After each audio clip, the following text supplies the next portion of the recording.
Hello story lovers, welcome to Siri Vennela కథల ప్రపంచం. నేను మీ వెన్నెల. ముందుగా ఇంకా ఎవరైనా మన ఛానల్ ని సబ్స్క్రైబ్ చేసుకోకుంటే please do subscribe our channel. ఇప్పుడు మై డియర్ విలన్ స్టోరీని వింటున్నాము. వీడియోలోకి వెళ్లే ముందు అందరూ వీడియోని లైక్ చేయడం మర్చిపోవద్దు. ఇక స్టోరీ. కార్ డ్రైవ్ చేస్తూనే ఆ సమీర్ గాడు ఎట్టి పరిస్థితుల్లో తప్పించుకోవడానికి వీల్లేదు. ఒకవేళ వాడు గనుక తప్పించుకోవాలని చూస్తే కాళ్ళు విరగ్గొట్టైనా సరే వాణ్ణి మిస్ అవ్వనివ్వద్దు.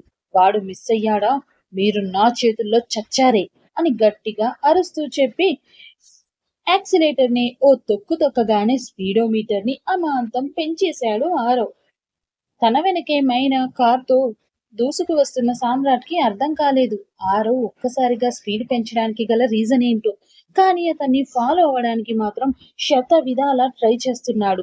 ఆరవ్ కార్ కి అతి దగ్గరగా ఉన్న కూడా వెనక ఉన్న కారును పట్టించుకునే సిచ్యువేషన్ లో లేడు ఇప్పుడు ఆరవ్. ఇప్పుడు తన ధ్యాస అంతా సమీర్ ని పట్టుకోవడం మీదే ఉంది. ఎందుకంటే ఈసారి గనుక సమీర్ మళ్ళీ మిస్ అవబోతున్నాడన్న ఇన్ఫర్మేషన్ రావడంతో ఎట్టి పరిస్థితుల్లోనూ ఈసారి సమీర్ ని మిస్ చేయదలుచుకోలేదు అతను. ఉన్నట్టుండి తాను పిలుస్తున్నా కూడా ఆగకుండా, కనీసం తనకి ఓ మాట మాత్రం చెప్పకుండా బయటకు వెళ్ళిపోతున్న ఆరవ్ గురించి ఆలోచిస్తూ ఉంది మైరా. సోఫాలో కూర్చొని దీర్ఘ ఆలోచనలో ఉన్న మైరాను ఆర్నవ్ పిలుపుతో స్పృహలోకి వస్తూ ఎదురుగా ఉన్న కొడుకుని చూసి, ఏంటి ఆరు అని అడిగింది.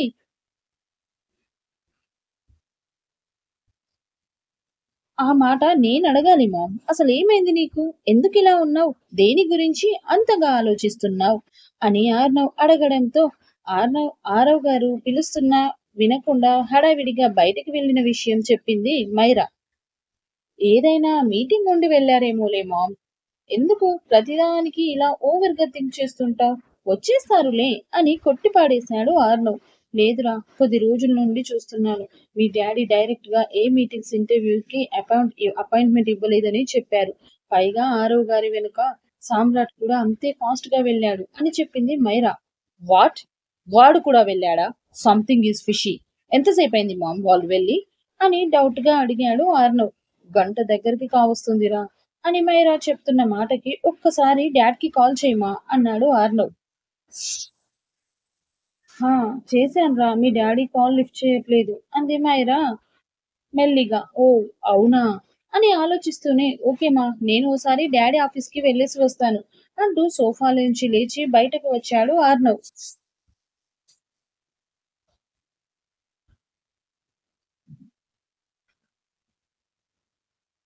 3 గంటల జర్నీ తర్వాత ఆరవ్ కార్ ఓ అపార్ట్మెంట్ ముందు ఆగగానే క్షణం కూడా ఆలస్యం చేయకుండా రాకెట్లా దూసుకుపోయాడు లిఫ్ట్ లోకి ఆరవ్. ఆరవ్ వేగాన్ని అందుకోవడానికి ముప్పు తిప్పలు పడ్డ సామ్రాట్ వచ్చిన 5 నిమిషాలకు అక్కడికి వస్తే లిఫ్ట్ ముందు నిలబడి ఆరవ్ వెళ్తున్న ఫ్లోర్ నెంబర్ చెక్ చేసుకున్నాడు. టాప్ ఫ్లోర్ లో ఉన్న పెంట్ హౌస్ కి చేరుకున్న ఆరవ్ క్లోజ్ చేసి ఉన్న డోర్స్ ను ఒక్క తన్ను తన్నగానే ఒక్కసారిగా ఓపెన్ అయ్యింది ఆ డోర్. ఎదురుగా ఉన్న వాల్ కి పెద్ద సైజ్ లో అరవింద లంగా ఓణి వేసుకొని ముద్దుగా నవ్వుతూ నిలబడిన నిలువెత్తు ప్రతిరూపం వాల్ కి కనిపించగానే అప్పటి వరకు అతనిలో ఎగసిపడిన లావా మంచు ముద్దలా తాకింది అరవింద చిరునవ్వు. ఆమె నగుమోము చూసి కాసేపు అతనిలో చల్లారిన జ్వాలలు ఆ ఫోటోలో ఉన్న తన ప్రిన్సెస్ స్వచ్ఛమైన చిరునవ్వు ఇప్పుడు ఆ పెదవుల్లో మాయమయ్యి దాదాపు నెల రోజులు కావస్తుంటే అవన్నీ గుర్తు చేసుకుంటున్న ఆరో కళ్ళు కొద్దిసేపట్లోనే మళ్ళీ మండుతున్న నిప్పు కణికల్లా మారిపోయాయి. ఆరో డోర్స్ విరగ్గొట్టినప్పుడే ఆ సౌండ్ కి రాత్రి ఫుల్ గా తాగి ఎప్పుడో తెల్లవారుజామున నిద్రపట్టిన సమీర్ కి రాత్రి తాగింది ఇంకా పూర్తిగా దిగక వచ్చిందెవరో అర్థం కాక కళ్ళు నులుముకుంటూ చూస్తున్న సమీర్ కి ఎదురుగా కాలయముడే మారు రూపంలో వస్తే ఎలా ఉంటుందో అలా ఉన్న ఆరవ్ను చూడగానే దెబ్బకి తాగింది మొత్తం దిగి బెడ్ దిగి, అది మీరు అంటున్న సమీర్ మాట ఇంకా పూర్తే కాలేదు. ఆరవ్ కొట్టిన ఫోర్స్ కి పక్కకు తూలి సైడ్ టేబుల్ మీద ఉన్న వాళ్ళ అమ్మ ఫోటో మీద పడడానికి అతనికి ఆ ఫోటో కింద పడి 100 ముక్కలు అవ్వడానికి ఆరవ్ దెబ్బకి దిమ్ముగా మారుతున్న తలను చేత్తో పట్టుకుని కింద పడిన ఆ ఫోటోని తీయడానికి ట్రై చేస్తున్న సమీర్ ను టీషర్ట్ పట్టి పైకి లాగి తన ఎదురుగా నిలబెట్టుకుంటూ తన గొంతు చుట్టూ అమాంతం సమీర్ ని గొంతును పట్టుకుని గాల్లోకి ఎత్తాడు ఆరవ్.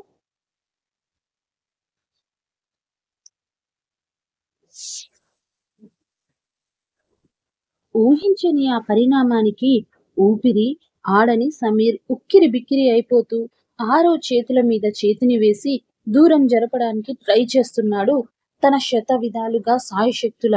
అంతకంతకు ఆ పట్టులో బలం పెంచుతూ ఈవిల్ లుక్ ఇస్తూనే చూశాడు ఆరవ్. నిమిషం దాటిన తర్వాత సమీర్లోని ఆరాటం కొద్ది కొద్దిగా తగ్గుతూ ఇక అతని కదలికలు నెమ్మది అవుతుంటే అప్పుడే అక్కడికి వచ్చిన సామ్రాట్ అది చూసి ముందుకు రాబోయాడు.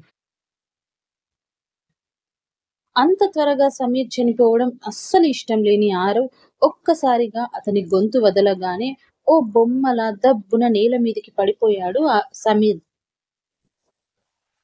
కింద పడిన సమీర్ అతి కష్టంగా ఊపిరి పీల్చుకుంటూ ఉండగా అతని ముందున్న బెడ్ మీద క్రాస్ లెగ్స్ తో కూర్చున్న ఆరవ్ చూపులో అర్థం సమీర్ కి తెలిసిపోయింది.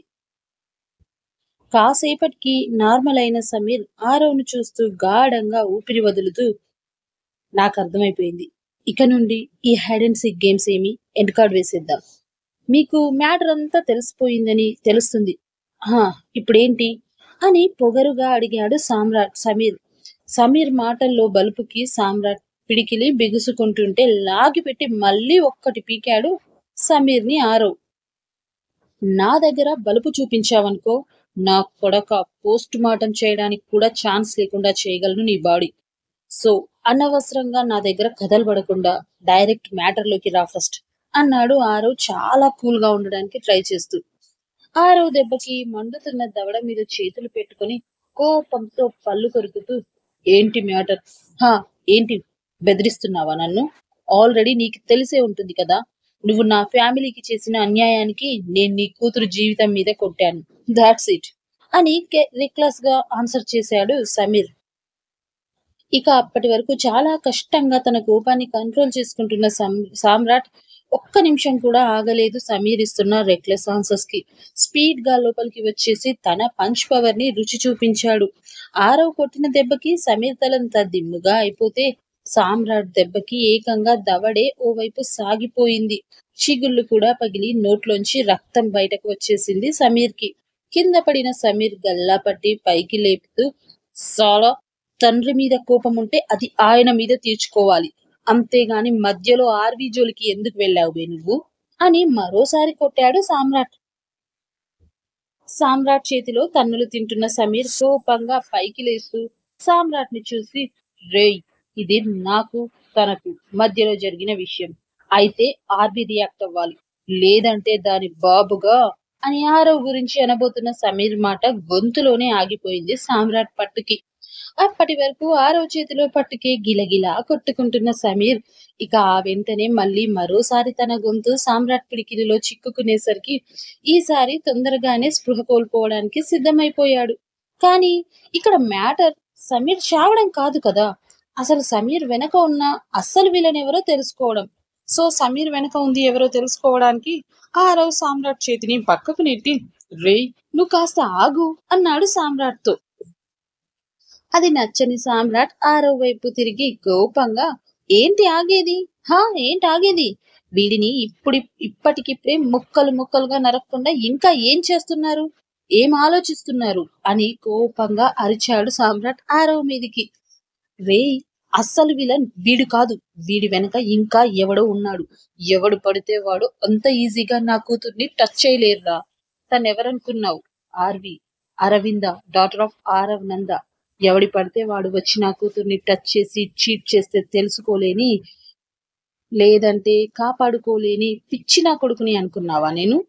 వీడు ఇంత ధైర్యంగా ఈ స్టెప్ వేశాడు అంటే ఇది వీడి ధైర్యం కాదు, వీడి వెనక ఇంకా ఎవడో ఉన్నాడు. ఆ ఎవడో ముందు తెలియాలి నాకు, నువ్వాగు అని సామ్రాట్ కి చెప్పి, అది చెప్పాల్సింది వీడే గనుక నువ్వు కాసేపు సైలెంట్ గా ఉంటే వీడి చేత నిజం ఎలా చెప్పించాలో నాకు తెలుసు అన్నాడు ఆరవ్ సమీర్ ని చూపిస్తూ. ఆరవ్ మాటకి సమీర్ పెదవి నుంచి కారుతున్న రక్తాన్ని తుడుచుకుంటూ సైడ్ స్మైల్ తో, ఏమో అనుకున్నాను. గుడ్. ఆరవ్ నంద అంటే అరోగెంట్ మాత్రమే అనుకున్నాను, ఇంటెలిజెంట్ అని మరోసారి ప్రూవ్ చేస్తున్నావు. ఇంత తెలుసుకున్నావు కదా, ఇది కూడా తెలుసుకో, నాకు హెల్ప్ చేస్తుంది ఎవరో అన్నాడు సమీర్ నవ్వుతూ. ఏంట్రా ఛాలెంజ్ చేస్తున్నావా? నీతో నిజం చెప్పించడం నాకు నిమిషం పని కాదురా, చూస్తావా, చెప్పించనా అన్నాడు ఆరవ్ ఈవిల్ స్మైల్ తో. Is it? ట్రై చెయ్యి అన్నాడు సమీర్. మహా అంటే నువ్వు నన్ను చంపేస్తావేమో, అంతకుమించి ఏం చేయలేవు. కానీ ఒకటి, నువ్వు నన్ను చంపేస్తే మాత్రం నీ కూతురు కడుపులో పెరుగుతుంది బయోలాజికల్ గా నా బిడ్డ. ఆ బిడ్డకు తండ్రి, పెళ్లి కాకుండానే తల్లైన నీ కూతురికి మొగుడు లేకుండా పోతాడు. అఫ్ కోర్స్ నాకు కావాల్సింది కూడా అదే అనుకో. ఎలా అయితే నా తండ్రి చనిపోయాక నా తల్లి ఒంటరిగా నన్ను పెంచి ఇన్నేళ్లు ఎన్ని బాధలు పడిందో, అలాగే నీ కూతురు కూడా భర్త లేకుండా బిడ్డని పెంచుతూ నీ కళ్ళ ముందే కుల్లి కుల్లి ఏడుస్తూ ఉండాలి. అది చూసి నువ్వు మానసికంగా చచ్చిపోవాలి అంటున్న మాట సమీర్ పూర్తి చేయకముందే సమీర్ చేతిని ఫట్టుమని విరిగిపోయింది సామ్రాట్ చేతిలో. దెబ్బకి సమీర్ పెట్టిన గావు కేక అపార్ట్మెంట్ మొత్తం దద్దరిల్లితే సామ్రాట్ చెవుల్లో మాత్రం సమ్మగా వినిపిస్తున్న ఆ అరుపుని ఎంజాయ్ చేస్తూ కాసేపటికి విసుగొచ్చి, ఏయ్ మొయ్ అన్నాడు విసుగ్గా. రేయ్, ఏం చేసావురా నువ్వు? అసలు మనిషివేంట్రా? ఇలా తిప్పేసేవేంట్రా వెనక్కి నా చేతిని అని కోపంగా సామ్రాట్ని అరుస్తూ, అసలు వీడెక్కడ దొరికాడు నీకు అన్నాడు ఆరవ్ని చూస్తూ సమీర్ కోపంగా. అందుకే మరి ఏదైనా మాట్లాడే ముందు ముందు వెనక చూసుకొని మాట్లాడమనేది అని సామ్రాట్ విరిచిన చేతిని పట్టి ఫుటుక్కుమని ముందుకు విరిచాడు ఆరవ్. కొడుకు విరిచినప్పుడు పెట్టిన కేకకు రెండింతలు ఎక్కువ పెట్టాడు సమీర్ తండ్రి సరిచేసినప్పుడు. ఈసారి తిక్క ఎక్కువైన సామ్రాట్ బ్యాక్ పాకెట్ లో ఎప్పుడు ఉండే కత్తి తీసి గొంతు దగ్గర పెట్టి, నీ అయ్య సాలే ముయ్, ఇందాకటి నుంచి చూస్తున్నా ఒక్కటే మ్యూజిక్ చెవుల్లో అన్నాడు చిరాగ్గా సామ్రాట్. సామ్రాట్ బిహేవియర్ కి సమీర్ కి కూడా కోపం పెరిగిపోతుంటే, మిస్టర్, మర్యాదగా చెప్తున్నాను, ఇది నా ఫ్యామిలీ సఫర్ అయ్యింది కాబట్టి నాకు, నా వల్ల ఆయన ఫ్యామిలీ సఫర్ అవుతుంది కాబట్టి ఆయనకు, మా రెండు ఫ్యామిలీస్ మధ్యలో జరుగుతున్న ఇష్యూ మధ్యలో ఏ సంబంధం లేని నువ్వు ఇన్వాల్వ్ అవ్వాలని చూడకు. మరోసారి నా మీద నీ హ్యాండ్ గాని వాయిస్ గాని రేస్ అయితే నేను కూడా నా రెస్పెక్ట్ ని వదిలేయాల్సి వస్తుంది అని సీరియస్ గా క్లాస్ వార్నింగ్ ఇచ్చాడు సమీర్. సమీర్ చెప్పిందంతా పూర్తిగా విన్న సామ్రాట్ తీరిగ్గా బెడ్ మీద కాలు వేసుకుని కూర్చుంటూ, అయిపోయిందా నీ సోది? నాకు నీ లెక్క ఇలా సాఫ్ట్ గా మాట్లాడడం రాదు. ఇలా మాట్లాడడానికి నేనేం సాఫ్ట్వేర్ ఇంజనీర్ని కూడా కాదు. ఇప్పుడు నేను చెప్పేది విను. నేనసలు ఇంత మంచిగా ఎవరికి చెప్పింది కూడా లేదు. ఆ అదృష్టం కూడా నీకే దక్కింది అని చేతులు వెనక్కి పెట్టి రెండు బెడ్ మీదకు ఆనించి బ్యాక్ బెండ్ అవుతూ, నువ్వు చెప్పిందంతా నిజమే అనుకుందాం. ఇదిగో ఈయన నీ ఫ్యామిలీతోని ఏదో కిరికిరి పెట్టుకొని నీ ఫ్యామిలీ ఇబ్బంది పడేలా చేశాడే అనుకో. నువ్వు పగ తీర్చుకోవాల్సింది ఎవరి మీద? ఈయన మీద మాత్రమే పగ తీర్చుకోవాలి.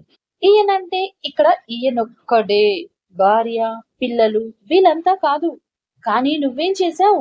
ఆర్వీ జోలికి వచ్చినావు.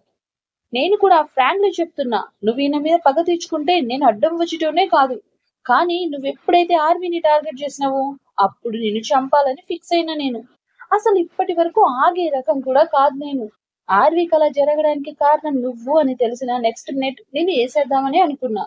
కానీ ఈయనేదో అంటున్నాడు కదా అసలైన వీళ్ళను అని, అందుకు ఆగిన. లేదంటేనా ఇప్పటికీ నీ ఇంట్లో ఎప్పుడో బొక్కలిరిగి అరగంట అయ్యేది. సో నీకు 5 నిమిషాలు టైం ఇస్తున్నా. ఆయన అడుగుతుందేదో ఆయనకు చెప్పేస్తే నా పని నేను స్టార్ట్ చేస్తా అంటూ ఆరాంగా ఫోన్ ఓపెన్ చేశాడు సామ్రాట్. సామ్రాట్ వార్నింగ్ కి తనను వియర్డ్ గా చూస్తూ, వీడెవడు అంకుల్ అనాల్సిన సమీర్ చెంప మీద ఫట్టుమని మరోసారి పగిలింది ఆరవ్ చేతిలో. సమీర్ ని చూస్తూ, చూడు సమీర్, నువ్వు చావడం లేదంటే నిన్ను చంపడం నాకు పెద్ద విషయం కాదురా. కానీ నాకు కావాల్సింది నీ వెనకున్నవాడు మాత్రమే. మర్యాదగా నీకు హెల్ప్ చేసింది ఎవడో చెప్పు. లేదంటే అనవసరంగా నా చేతుల్లో చావుని మించిన నరకాన్ని అయితే చూస్తావు. అండ్ నువ్వు అనుకుంటున్నావే నా కూతురు పెళ్లి కాకుండా బిడ్డను పెంచుతూ రోజు రోజుకి ఏడుస్తూ నరకాన్ని అనుభవిస్తుంది అని. అలా ఎప్పటికీ జరగదు. ఈ ఆరవ్ నంద కూతురు కంట్లో కన్నీళ్లు రానివ్వడు. నా కూతురు లైఫ్ ఎలా సెట్ చేయాలో నాకు బాగా తెలుసు. అని కూల్ గానే వార్నింగ్ ఇచ్చాడు ఆరవ్. వాడెవడో చెప్పినా చెప్పకపోయినా నాకొచ్చే నష్టం కూడా ఏం లేదు. బికాజ్ నేను చెయ్యాలనుకుంది ఆల్రెడీ చేసేసాను. ఇప్పుడు నాకు ఏ టెన్షన్ లేదు. నేను చెప్పను. ఏం చేస్తారు? మొండిగా ఎదురు తిరిగాడు సమీర్. మరి నెక్స్ట్ ఏం జరగబోతుంది తెలుసుకోవాలనుకుంటే వింటూనే ఉండండి మై డియర్ విలన్. చిన్న అప్డేట్ అని చిన్న చూపు చూడకండి. నెక్స్ట్ అప్డేట్ కోసం వెయిట్ చేయండి. మీరు ఇచ్చే సబ్స్క్రిప్షన్ పెరిగితే, అలాగే నాకు వచ్చే లైక్స్ కామెంట్స్ పెరిగితే, నా రీచ్ పెరిగితే నేనే ఖచ్చితంగా పెద్ద అప్డేట్స్ ఇచ్చేస్తాను. సో మీరందరూ లైక్ చేసి కామెంట్ చేయడం మర్చిపోవద్దు. Do subscribe my channel.